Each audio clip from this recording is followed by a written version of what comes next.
Hello everyone and welcome to How Can I Build a Microscopy System for Optogenetics, a webinar sponsored by Excelitas Technologies and hosted by Photonics Media. Before we begin, just a few technical notes. If you have any problems, the easiest thing to do is simply log out and log back in to rejoin the webinar. A recording will be available later today if you miss any part of the presentation. I'll introduce our speakers in just a moment, but first a few words about Photonics Media. We publish the magazines Photonics Spectra, Biophotonics, Industrial Photonics, and Europhotonics. Subscriptions are free and forms are available on our website, photonics.com. During the webinar, you can type any questions that you have for our speakers in the question box of the webinar program, and we'll answer as many as time allows for after the presentation. Please note that although we'll be taking your questions throughout the hour, we'll only answer them after the presentation is complete. Our speakers today are Dr. Kavita Aswani and Ryan Guile. Dr. Aswani is the Senior Application Scientist for the Life Sciences Products at Excelitas Technologies. She holds a PhD from the University of Iowa and has 7 years of scientific research experience and over 15 years of applications experience in the microscopy and fluorescence industry. Kavita has authored and reviewed several publications as well as journal articles. She has worked in the areas of wide-field illumination microscopy, laser scanning microscopy, and flow cytometry. She is an active member of the Society for Neuroscience and the Royal Microscopical Society. Ryan Guile completed his undergraduate work in biology at Wilfrid Laurier University, followed by a master's degree in botany at the University of Guelph. After graduating, he worked at both these institutions as a research assistant and laboratory manager. Ryan joined Quorum Technologies in 2005 and has served in many roles there, including service and support technician, product manager, advanced system sales specialist, and service manager. He has extensive experience with spinning disk technology and other advanced imaging techniques. Ryan has been directly involved in implementing over 30 advanced spinning disk solutions across Canada. He is very experienced in understanding research goals and designing and implementing solutions to achieve those goals. And without further ado, I will turn things over to Dr. Aswani. Thank you, James. Good morning or afternoon. I'm Kavita Aswani, and like James said, I am the Senior Application Scientist for the Excite product line. And for those who are aware of the Excite products, we were originally called Expo. We have been called Lumen Dynamics. And as of November 2013, we have been acquired by Excelitas Technologies. And so we are now part of part of Excelitas with our LED and lamp solutions. In addition, we also acquired Qioptic at the same time. So if you've heard about a point source or the lasers that Qioptic sells, they are now also part of our company. Regarding Quorum Technologies, they have been our partners pretty much since Excite was born back in 2003. And over the past 30 years, they have established a very solid reputation integrating scientific instruments for the biomedical and the industry markets in North America as well as globally. They specialize in microscope and image processing, and their success is primarily due to their tailored approach to the provision of scientific equipment. So just a quick, sorry, I'm going to advance the slide. Okay, so just a quick reason why Ryan and I got together for this project. Like I said, Quorum has been selling Excite for many, many years now. And he had some strange requests for like dual light sources attaching to the same instrument, or sometimes 3. And I was curious to see what this was about and what it looks like. So we hopped off to a lab in Toronto, and I got to actually see this device with all these attachments, which looked very complex, but at the end of the day, it made a lot of sense to me for the scientist who was doing optogenetics. And that's how we came up with this idea of A, educating on optogenetics, and B, how to set up a microscopy system for in vitro optogenetics applications. So when I was initially starting preparation for this webinar, I went to our friend Google and I said, okay, let me just see what the definition is out there for optogenetics. And actually, Wikipedia didn't do a very bad job of defining it. It's from the Greek optikos, meaning seen or visible, biological technique which involves the use of light to control cells in living tissue, typically neurons, that have been genetically modified to express light-sensitive ion channels. So when you think of the word optogenetics, you think light affecting genes. Well, that's not entirely accurate because it's more like light affecting genetically organisms, so light affecting organisms that have been genetically modified to express these light-sensitive ion channels and perform the downstream events accordingly. So many of you may have seen a lot of covers in the last 5 to 10 years relating to optogenetics, where you see the mouse with a light on its head and attached to a fiber of some sort. So what the scientists are doing here is that they're shining light into cells that express a light-sensitive protein, causing the channel to open and allow ions to flow through. This is particularly useful and started out in neurons, which respond to ion flow. And once the neurons cause ion flow, it makes them fire in a certain way, leading to a desired reaction. So really, the birth of this mouse with the a fiber and light attached to his head started with the neuroscientists essentially trying to use optogenetics to control neurons. So it is the combination of genetics and optics to control well-defined and very specifically targeted events within specific cells of living tissue. And the key to optogenetics is the genetically engineered light-responsive protein, which is called an opsin. Without this opsin, you can't perform optogenetics. Now, using light to control cells or protein molecules within a cell is not old. It started out with uncaging, where you shine light to conformationally change a protein and release a molecule. It's also been used in FRET, where again you shine light and you get two proteins to come together and interact somehow. So it's not entirely new, and the beauty is that it's not only limited to neurons. Optogenetics can also be used for signal transduction pathways and a lot of molecular cascades. So even though it did become very popular with neurons, it can be used beyond, and I will get into details of that shortly. So an opsin is a light-activated pore. It responds to light by opening a channel, and opening this channel allows ions to flow into the cells, causing an inhibition or an activation. The opsins were found essentially in pond scum. That's where channel rhodopsin was discovered, and they have been studied. An example, bacteria rhodopsin has been studied since the 70s. So it's not new, it's just been all the engineering and all the developments have made it exciting and allowed to be employed in the animal models. So how do you deliver this opsin? So you have this light-activated pore that responds to light. How do you deliver it to the targeted cell?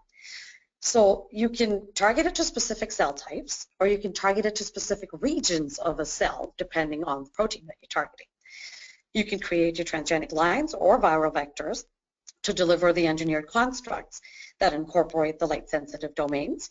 And for that, obviously, you would need specific regulatory promoters for the opsin. So how does optogenetics work? Again, the light-sensitive protein from the algae.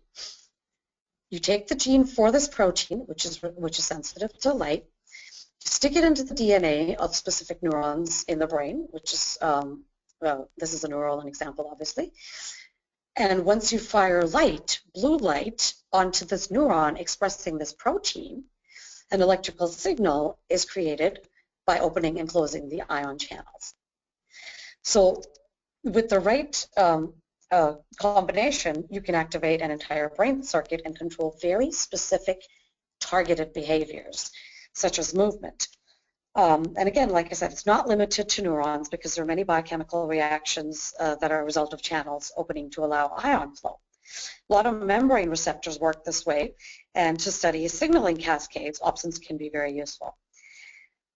Using light to cause a conformational change, like I said, is not new, but using genetically expressed opsins is what led to the field of optogenetics.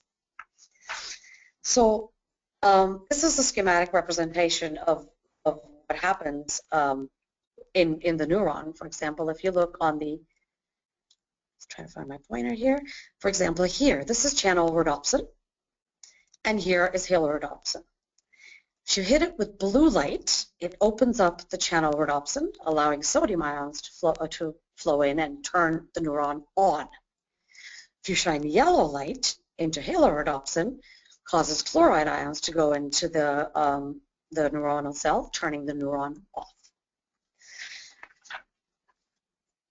So your 6 steps to optogenetics, where you see the mouse running around with an LED and a fiber on his head, is you start out with the genetic construct. You need a specific promoter to drive expression of the opsin. You then insert it into the virus. You inject the virus into the animal brain or whichever other part you're interested in engineering. You then insert a optic, fiber optic that's linked to a light source, and that could be a laser or an LED. And then you turn on the light of the specific wavelength to open the ion channel in the neurons. Why would people need or use optogenetics? Well, again, because you can target specific neurons, or like 2 neurons out of a whole group of 200,000 neurons. You can study gain or loss of function that's very, very specific to specific cells or specific to cell regions. And the specificity is a lot better compared to electrode stimulation, for example, which has been used for many, many years and will continue to be used for readings. But to actually stimulate the tissue or the animal, you have to stick an electrode into the brain, and the current that's released is going everywhere in the brain. It's not specifically targeted. With optogenetics, you can target 1 or 2 cells out of the entire brain, shine light, and know that only those 1 or 2 cells will be turned off or turned on.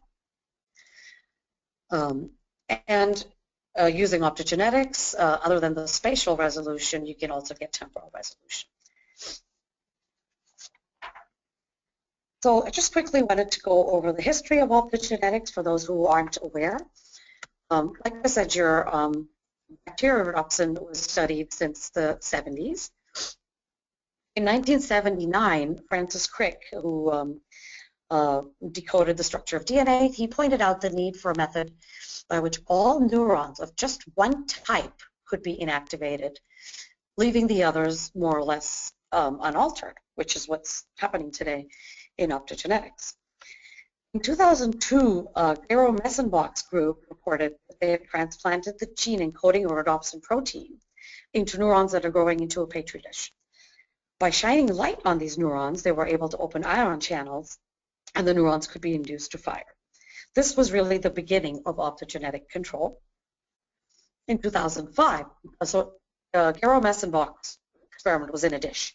In 2005, the scientific community said, we don't think this could ever work in a living animal, which obviously they were proven wrong.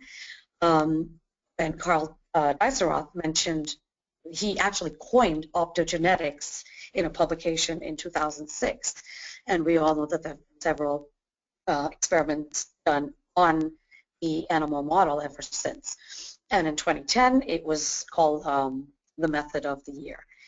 So just quickly, because I have talked about the mouse that's running around, what they did in that particular example is that they engineered blind mice, and then they inserted these opsins to basically make the mouse see light. And there's actually some very interesting YouTube videos that shows that the blind mice initially don't know how to exit a little maze, but once you stimulate them with this blue light, which activates the opsin, you can actually see the mouse going towards the light, which is interesting.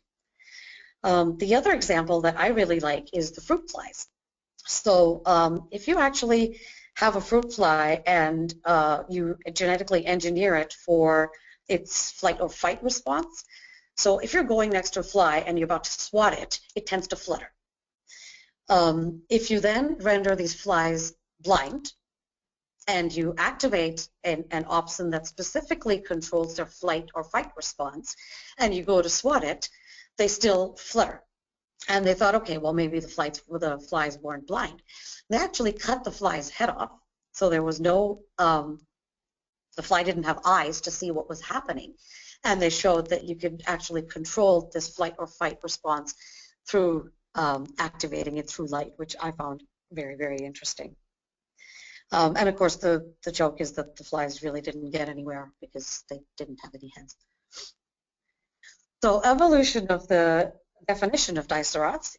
He first started, Carl Diceroth, initially coined the optogenetics term in 2006, and he called it the combination of genetic targeting of specific neurons or proteins with optical technology for imaging or control of the targets within intact living neural circuits. So it started out being neuronal. In 2011, you see that he changed the definition to the combination of genetic and optical methods to achieve gain or loss of function of well-defined events in specific cells of living tissue. So where I'm going with this is it's not neuron-specific, and it can be used for cell signaling as well. So for the non-neuronal applications, let me start with, again, in the neuronal applications, you're only affecting membrane potential, which allows ions to flow in and causing the neurons to fire. In non-neuronal applications, you can affect cell signaling, several signaling pathways, a lot of your protein kinases, and you can also affect cytoskeletal changes by activating one part of the cell, or activating one part of the cell expressing a specific opsin to cause the cell to actually move in a certain direction.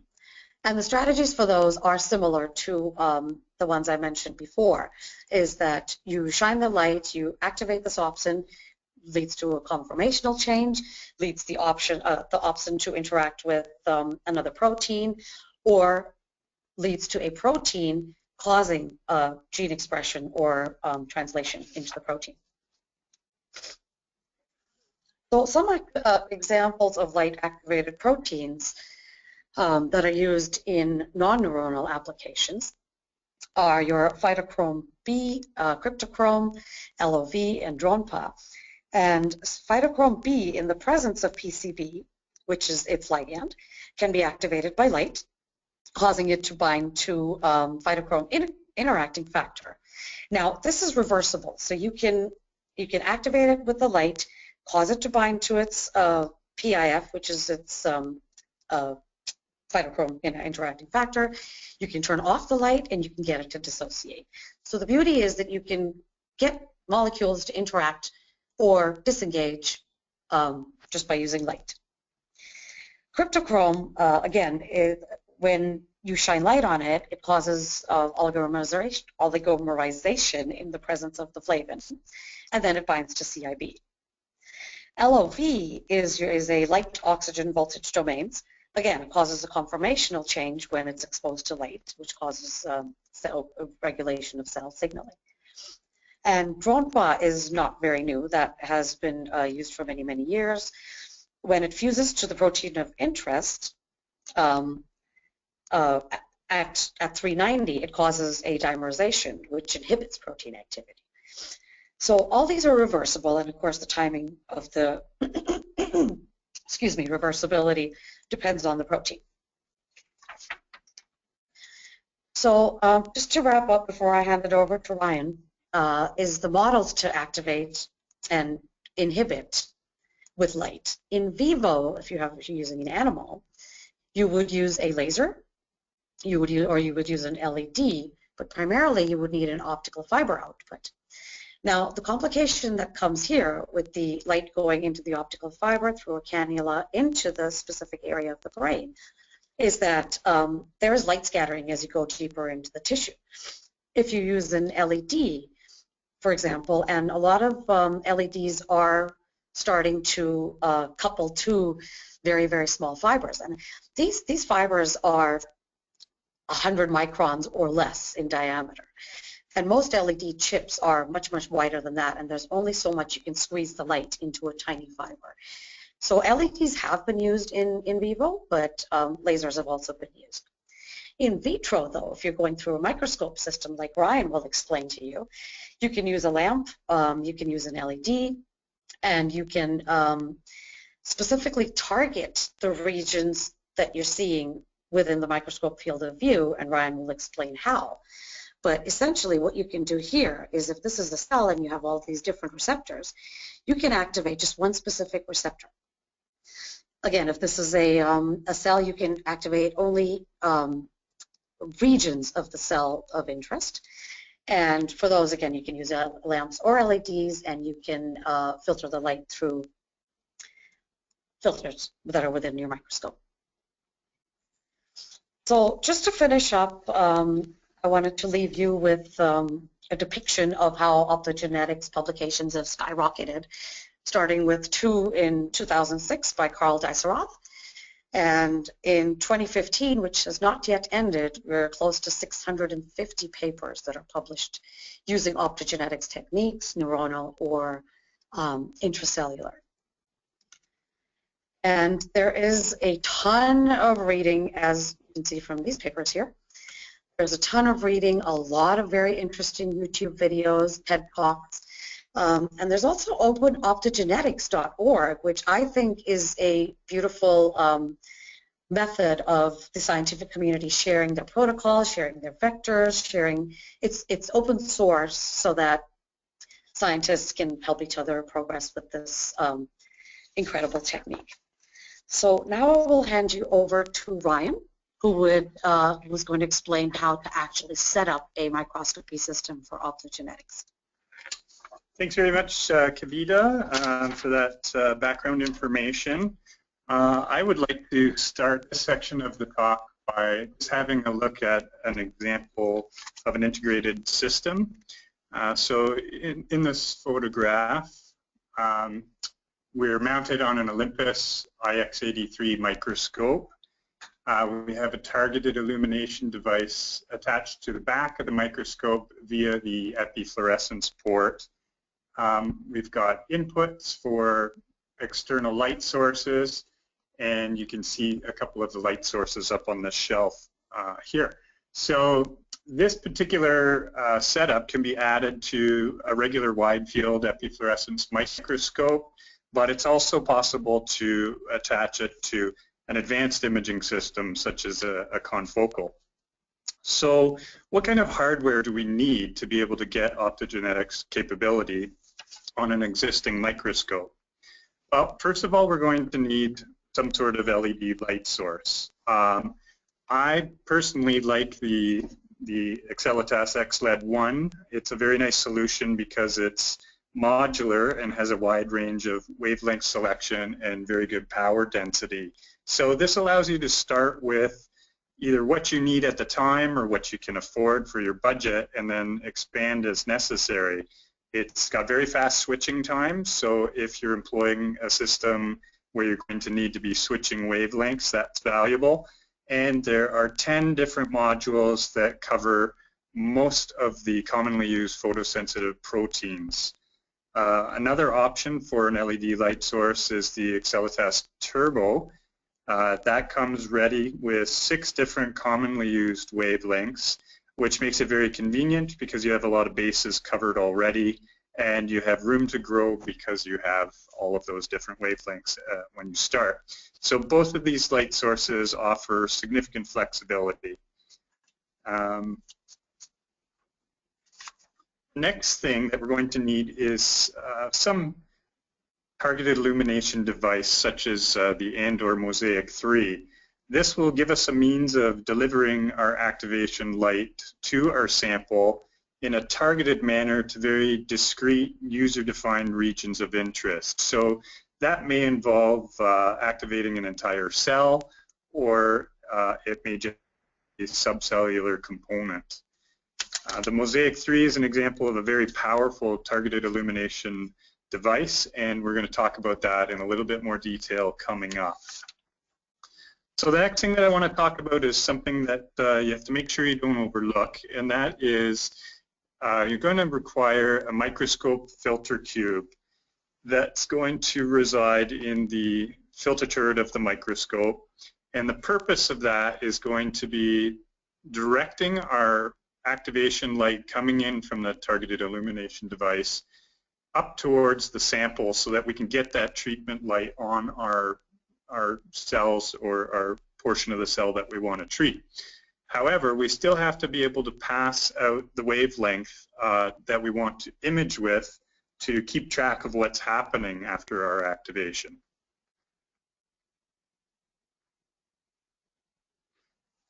Okay, so that filter cube will also have an emission filter in it that will be able to handle the wavelength that you want to send out to your detector. That would be the case in an epifluorescence setup, but if you do have a more advanced system, you may have an external filter wheel or something like that where the emission filter can reside. So it's an important consideration depending on how many different systems you want to be equipped for, or whether or not you're going to be using different filter cubes for different systems. So there's a couple other things that we're also going to need. One is some means of software control, which we'll use for drawing regions of interest, setting the timing of the length of the light treatment, and triggering the delivery of the treatment light. There are several options available for software, including Metamorph, Micromanager, and the Andor IQ software. There is an expansion card that's required for the Mosaic to interface with the computer. It takes a PCI Express slot, so you'll need to make sure that you have a free PCI Express slot. But other than that, there are no real special PC requirements.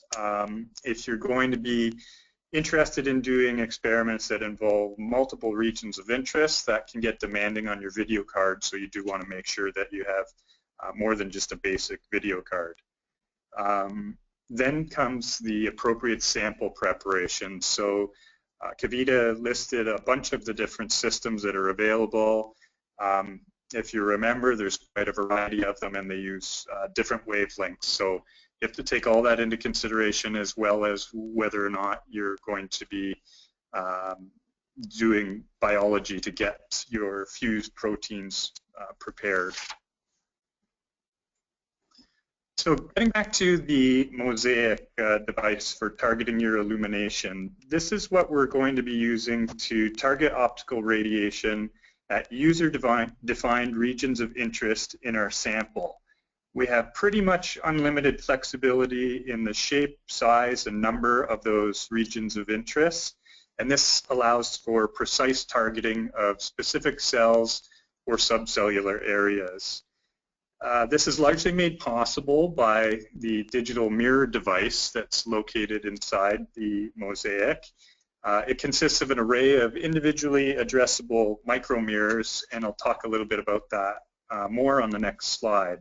So the Mosaic can handle a variety of wavelengths ranging from 360 up to 800 nanometers that will accommodate all of the common photoactivatable proteins that are available these days. As I mentioned earlier, the attachment is through the rear epifluorescence port. It's compatible with most microscopes, inverted as well as upright, and it does come with some optimized epiport optics for creating a very flat field of illumination. So this device is capable of treating multiple regions simultaneously, but also with simultaneously imaging. So that means that you can be imaging before your light treatment, during your light treatment, and after your light treatment with no switching time necessary, so that you will not miss anything. So if we take a closer look at the DMD, or the digital mirror device, it's a programmable high-speed semiconductor-based light switching mechanism that's composed of a two-dimensional array of several 100,000 hinge-mounted micromirrors. These are very small mirrors that are only a few microns square, and they have an on position and an off position that's controlled by the hinge. The mirrors in the on position are what are going to allow us to create our desired region of interest, but we can also take advantage of the mirrors in the off position and use something called complementary illumination, which I'll talk about in some more detail a little bit later, but essentially that involves drawing a region of interest and applying a desired activation wavelength to that region while simultaneously applying a complementary silencing wavelength to the rest of the background. So we'll get into that in a little bit more detail shortly. Here's a couple examples of some regions of interest that can be produced with this DMD. You can see that you could have just a single region of interest. It could be a predefined circle or square shape, but it could also get into something more elaborate like a star shape. And then the second example is to illustrate how we could have simple circular ROIs as well as a freehand drawn ROI. And on the left, we have what was actually drawn by the user. On the right, we have what you actually see when you trigger the light delivery. So there's a lot of freedom there with the regions that you can draw. Now, let's have a look at the light path that we're dealing with. So there's a schematic here that is just illustrating the mosaic on the right, and on the left-hand side, that's a representation of what your detector is going to be seeing. So in this case, we're just dealing with a simple circular ROI that's located in the center of the field. Back here is the electronics of the mosaic. The DMD is housed in this area here, and then we have an input for our activation light. It's going to come through the dashed line pathway. There's some other optics in here that direct the light to the DMD where the pattern is applied, and then the light comes through, passes through some more optics here, and out into the microscope where we then get our region on our sample. Now, because we've taken up the epifluorescence port with the mosaic, that's typically where your light source for epifluorescence imaging would reside. So there is a little side port here on the mosaic as well to mount your existing epifluorescence light source and allow you access to that as well as the targeted illumination provided by the device. There's a couple beam splitter positions in here where a beam splitter can be manually introduced to either switch the direction that the light is traveling, or in this case we could share and put in like a 70-30 beam splitter to allow both our treatment light to come through as well as some imaging light. So let's get into just a simple example of something that you might do with this setup. This is going to be just a targeted activation of specific whole cells. So if we start with a population of similar cells and we have multiple cells in our field, what we want to do with this example is assume that we have a cytosolic protein that we're interested in, and that's one half of the optogenetics system. On the membrane, we have the other half of the optogenetics system, and what we're looking for is that when we activate our cells of interest, we're going to see migration of the cytosolic protein to the membrane. So what we would do in this case is draw our regions of interest around our cells that we want to target, and then apply our treatment light to those whole cells. In this example, I've left one cell untreated so that we have a control in the same field. So once we apply our light treatment, we can then go on to imaging the result of that. And what we would expect to see in this case is that we would have dimming of the cytosolic protein because it has migrated to the membrane and bound to its counterpart there, where we would see a brighter signal. And then if we have a look at our untreated cell, it looks the same as it did prior to the treatment. And that's because we were able to target our treatment just to those specific cells of interest. If we have a look at a real example of that same scenario, there's a plate here with 3 different panels. On the left-hand side, we are imaging in red at approximately 620 nanometers. And what we're looking at there is a Cry2 fusion protein that will be activated with a green wavelength at 491 in this case. In the middle of the panel, so you can see, sorry, in that left-hand panel, we have a fairly even distribution of that cytosolic protein that's fused to Cry2. In the center panel, it's illustrating that we can image the counterpart of the Cry2 fusion protein, which would be a membrane-bound protein that's fused to CIB, and that is being imaged in green, but that green imaging light is also activating the Cry2 fusion protein from the cytoplasm. And then what we see next in the third panel is that the activated Cry2 fusion protein in the cytoplasm is moving to the membrane where it fuses to the CIB fusion protein. And that gives us a dimmer signal in the cytoplasm and a brighter signal along the membrane.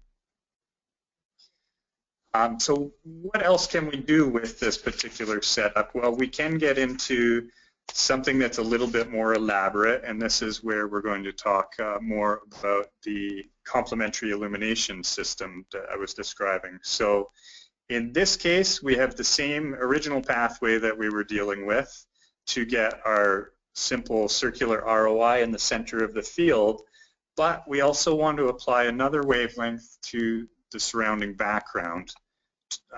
And that requires a second input on the mosaic, which is illustrated here.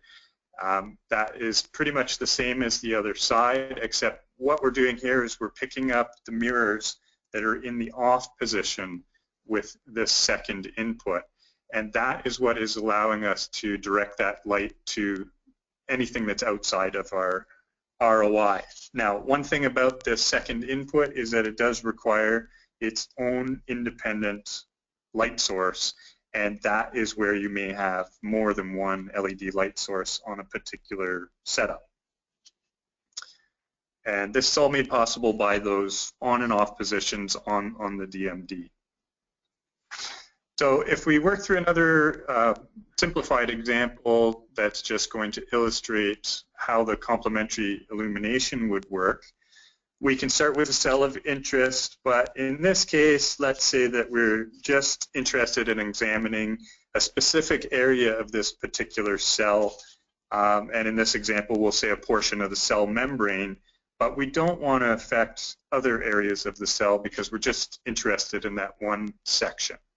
So what we want to do here is still apply our ROI for our activation in the area of interest, but we might see that what we're activating in that area could be diffusing out of that area, and we also want to make sure that we're not affecting anything else around it. So in this case, what we would do is use our complementary illumination to fill in the background with a silencing wavelength or a wavelength that's going to cause dissociation. If we simultaneously silence the background while we have our activation wavelength hitting our ROI, then any protein that diffuses out of our ROI will dissociate due to the exposure to the silencing wavelength. This is going to give us very specific targeting of a subcellular area. And then we also have other areas of the cell that can serve as a control. So I'd like to now move on to some of the advantages of going with quorum technologies for an optogenetics solution. One advantage is that we can provide a complete optogenetic solution where we come in and configure everything for you, put it all together, and make sure that it's all working the way that you want.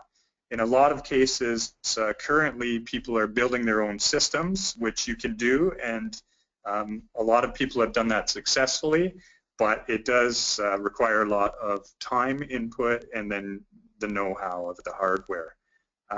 Quorum also has extensive history working with the Excelitas product line, as well as the Mosaic in particular. We've worked with both of those products for many, many years. We can provide optogenetics add-ons to existing epifluorescence microscopes, but we also have the ability to provide complete solutions, including microscopes and cameras, if that's something that you're interested in. Some of the main advantages of this particular system are the simultaneous triggering of multiple ROIs without switching time in between, as well as the ability to image prior, during, and after light treatment with no switching. That's also, this system is providing precise diffraction limited illumination, so it's very, very specific. There are also other capabilities of the Mosaic. With other add-ons, you can have the ability to perform FRAP, photo activation, uncaging, and even photo ablation. So it's a very flexible setup that can grow with your needs. I'd like to point out some considerations that you should keep in mind if you're thinking about getting into building your own setup or getting in touch with us to give you a hand with that. You really need to spend a little bit of time researching the different optogenetic systems that are available, as there's a wide variety of them. Some of them are activation only with dark dissociation that takes on the order of seconds or minutes to happen. You can look at systems that are activation only, or look at systems that are activation with silencing, but depending on what you choose, you will have different hardware requirements. So it is a good idea. You can either set yourself up with a deluxe system that will handle anything, or you can start with something simple and build that as necessary. You'll want to also think about how many different LED modules you would like to apply. Again, whether those will just be used for activation or if they'll be used for activation and silencing, and make sure that they match up to the proteins that you want to employ. You want to think about the compatibility with the existing hardware and software that you have. That's what we're here for, is to help you figure that out and consult with you. It's very easy to add this setup to an existing epifluorescence microscope. But as I mentioned earlier, it's also possible to get it integrated with a more advanced setup, such as a confocal. That will require a little bit more work and a little bit more ingenuity, but it's possible, and we've done that several times already. I would like to mention to any of our Canadian attendees that this does fit very nicely into an NSERC RTI application, so if it's something that you're interested in, you might consider using that as an avenue to achieve it. So on behalf of Kavita and myself, I'd like to thank everyone for taking the time to join us today. For further information, please do contact either one of us at the contact information listed on this slide. We'll be happy to assist you with anything, whether that has to do with consultation or generating quotes. We're ready to help you. So with that, we can begin addressing questions that anyone may have. Great, thank you very much, Ryan. Yes, as he said, if you have questions, now is the time to enter them into the questions box in the webinar program. We'll get started off with one from James that will kind of encompass a lot of questions, I think. What is the typical cost of a full optogenetic imaging system? That's a very good question, and one that I anticipated being asked. It really depends a lot on whether we're talking Canadian or US dollars, and it also will be dependent on the type of the setup. So You can go with the dual out or the dual input setup. That's going to affect the price. It's going to require two different light sources. It depends if we're how many different systems we want to control. But I think that we could say that it's roughly in the area of $80,000 to $120,000. Okay. Now let's get into some of the nitty-gritty details. Also from James, what is the size of the beam hitting the filter cube? The size of the beam hitting the filter cube will be dictated by the ROI. So, you know, you could have full field illumination, or you could have a very tiny spot. Okay. Arun asks, it wasn't clear where the imaging lens was placed. The imaging lens, could you elaborate on that? Do you mean like a detector, or? Maybe Arun can elaborate on that. We'll move on to another question in the meantime. From Ellen, is a two-photon light source better for in vivo optogenetic applications? So it depends upon the floors that you want to activate. I don't think I can answer that, but my guess would be if you did pulse a high wavelength laser and it can give you, I'm not sure about the pulsing and how that would affect the activation. That's my problem. I know you can reach the wavelengths that you need, but I don't know if pulsing works with an opsin, so I would love to look that up and get back to you. All right, we'll set that one aside. Yes, please. Following up Arun's question from earlier, he was asking about where the imaging lens is placed. He's speaking about imaging the region of interest. Imaging the region of interest. So is the question, is it going through the objective lens? Because it is. Yeah, your light is being delivered. I'm going to take a crack at this, but please let me know if I'm going off track here. So the light is going to come through the microscope, up through the objective, hit the sample, and then you're going to require a different light source for imaging. I may not have been clear about that, but using that, your regular imaging light source, whether it be lasers for your confocal or metal halide or LEDs for epifluorescence, you're just going to image in your usual way. So you'll come back down through the objective and out the side port to a camera or a detector, and there's nothing changed in that imaging pathway. Is that clear? I think that is what he was looking for. He was also asking, do you get different wavelengths from discrete LEDs or from a wavelength swept source?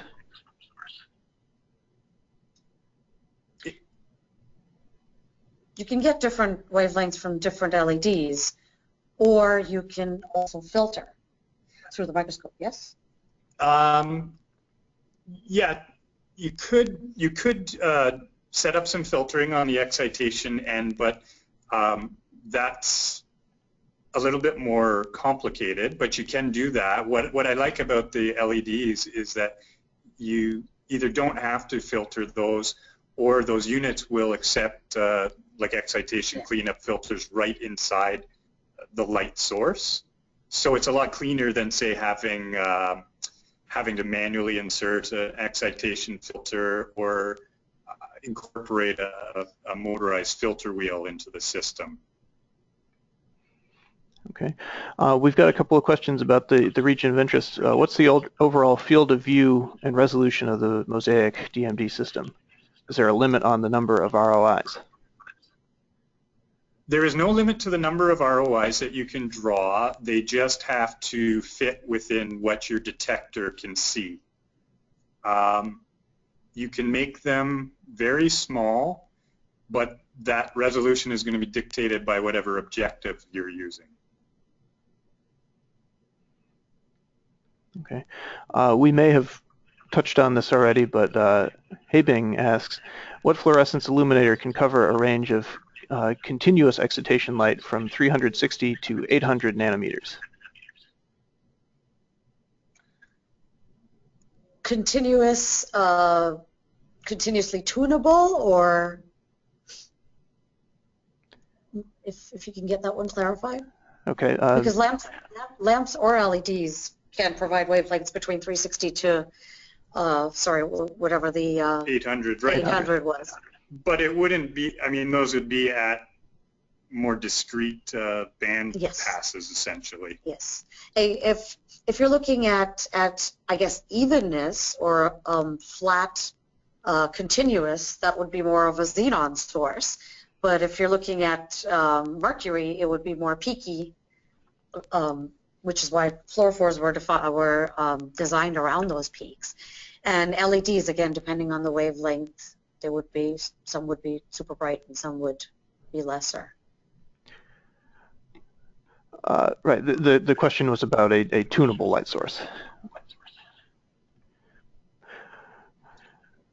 Okay. Sorry, go ahead. Doesn't provide any specifically tunable light sources. No, you would need like a tunable filter, and we do not provide those, so I'm not very educated on that. Okay. I'm not sure why you would need that, though, because the input for the mosaic is strictly for delivering the activation wavelengths, which are specific, if that makes sense. Right. You would need one at 390 or at 470 or at 650 or 750. The only reason to have a tunable light source would be to use the single light source to hit each of those different peaks, essentially. Which you can do with the LEDs or the lamps. Okay. Shimei asks, could the system generate a illumination pattern like a dotted matrix? Yes, it could. I mean, you can design whatever pattern you want. You have a range of ROI tools available to you. If you wanted, say, a grid or a line of dots or dashed rectangles or basically anything you can imagine or draw, you can do that. Does it have to be, just for me, does it have to be a free draw, or can you upload like patterns? That's a good question. Once you establish a particular ROI or ROI pattern, there is the ability to save that and recall it. I do not believe there are any sort of preset patterns available, but you can design those yourself and then save and restore. Okay. What is the nominal objective magnification of the system? You can use it at, I mean, a higher NA objective is going to give you a more discrete resolution when you're applying your light. So the device will work with any objective, but high NA objectives are preferred, and a lot of the work is done with 40, 60, 100x immersion objectives. Okay. How much optical power is usually delivered to the sample? I don't have numbers on that right now. I think that it would depend on, I mean, it's tunable, right? You have the ability to attenuate the two Excelitas light sources that I mentioned, the XLED1 and the turbo, so you have attenuation capability there. Typically what people do is just empirically determine what the minimum amount of light that is required to either get your activation or get your silencing. But it's completely dependent on the systems involved. And it would be dependent on the sample, the objective, there's a lot of variables. A lot of factors, yeah. Well, to follow on that, how much light is required to inhibit or activate a cell? Again, that would depend on what opsin, what cell. That would be one of those experimental trial and errors until you optimize it? Yeah, it really depends on the system. Like you can see that there were a number of photoactivatable proteins that Kavita listed in one of her slides, and those are just the most common ones. There's more than that. So it really depends on the system that you're using. That's also a reason why I mentioned you'll want to do some research, see what's available, what's going to best fit with your system. Basically just make an educated decision on that. And from there, that's where you're going to need to do some empirical determinations. Getting back to the pictures of mice with fibers leading into their skulls, how is it possible to study an animal that's tethered to a fiber like that? That's a good question. So there are animals that are tethered to the fiber, and excuse me, if you can imagine many of these, that would create a huge messy web. So now actually some manufacturers of these small fibers have come up with wireless or Bluetooth versions so that there's no actual fiber attached to the guy's head, and you have the LED that's implanted into the skull somehow, and then it's controlled wirelessly. Is it possible to employ a variety of optogenetic systems with a single microscope dichroic? Is it easy to upgrade if new systems become available? It is possible, but it will depend on the different systems and the wavelengths that they employ. So depending on how many different combinations you want to be able to do and what wavelength you want to actually image in, that all comes into play. So you can have an individual filter cube for each different system that you want to use, but you'll have a limited number, of positions available in your filter cube turret. So you need to take that into consideration. If you are mixing and matching, let's say, different systems, you really have to try and work out and make sure you can find the right glass to split the light the way that you want. You can always use a 100% mirror to make sure that you can get any treatment light up to the sample, but in that case you would introduce a switching time where you would have to move that cube out of the way in order to do your post-treatment imaging. And that would just be whatever the speed of the filter cube turret is, but you would lose that benefit of having no switching time. Now, what if someone in the audience today is running software that wasn't mentioned in your presentation? Can they still integrate with setup? Right. So there is a driver that's associated with this particular device. It's fully supported in some software platforms. The driver for the device is not available in some other platforms. However, Andor does have a virtual camera module that can be used to overlay onto any imaging software. So it essentially would be another window on top of whatever your imaging software is that would capture the window that your imaging software is using. In that way, you would use the virtual camera software to draw your regions, set your timing, and execute your trigger, but you'd use that other software just as you normally would for setting up an automated acquisition or recording anything after your light treatment. Can the hardware that you've been describing today, can that be used in vivo experiments, or is that purely in vitro? So as you can see from, or if you remember from the pictures that I showed earlier, it works very nicely on an inverted microscope. You know, typically that's going to be someone using cultured cells in a dish on the stage, but you know, we do have clients that are using whole animal preps on inverted microscopes. As well, you can integrate the mosaic onto an upright microscope. It's a little bit more involved, but it is possible. So as long as you can mount your animal on the microscope itself, yes, you could do in vivo as well. All right. Well, I want to thank both of our presenters today. I want to thank everyone who attended. The recording of today's presentation will be available at photonics.com/webinars by the end of the day. If you missed any part of the presentation or you want to share it with your colleagues, you can find it right there. So once again, thanks to everyone for attending today's webinar, sponsored by Excelitas Technologies and hosted by Photonics Media. Thank you.